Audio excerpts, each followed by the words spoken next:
wabarakatuh. Perkenalkan, saya atas nama Asmaul Husna, merupakan mahasiswa Fakultas Hukum Universitas Muslim Indonesia dengan NIM 040202400049.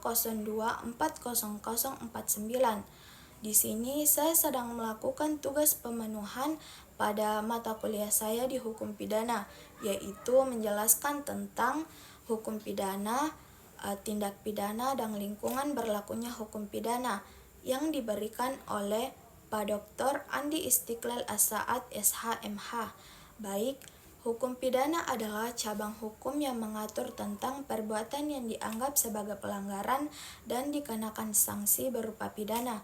Hukum pidana ini bertujuan untuk memberikan ancaman ataupun hukuman bagi siapapun yang melakukannya. Nah, contoh Kitab Undang-Undang Hukum Pidana mengatur seperti kejahatan pencurian ataupun pembunuhan. Nah, kemudian tindak pidana. Tindak pidana juga disebut dengan delik atau perbuatan yang dilarang oleh hukum pidana dan diancam pidana bagi siapa saja yang melakukannya. Nah, untuk dikatakan tindak pidana suatu perbuatan harus memenuhi unsur yang diatur dalam undang-undang. Kemudian ada dua jenis tindak pidana berdasarkan sifatnya. Yang pertama, delik formil dan yang kedua, delik material. Yang pertama, delik formil, yaitu tindak pidana yang dianggap selesai setelah perbuatan itu dilakukan. Kemudian yang kedua, delik material, yaitu tindak pidana yang dianggap terjadi apabila sesuatu perbuatan menimbulkan akibat hukum tertentu. Nah, kemudian ruang lingkup berlakunya hukum pidana.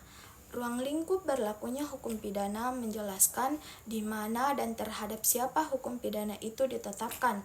Nah, ada 3 asas penting dalam ruang lingkup berlakunya hukum pidana.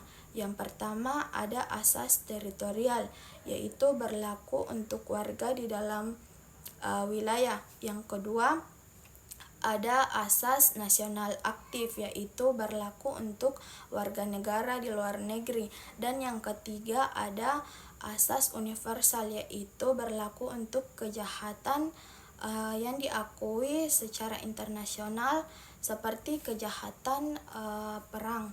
Nah, mungkin itu saja yang dapat saya sampaikan pada tugas yang diberikan. Semoga yang mendengarkan dapat lebih tahu terkait hukum pidana.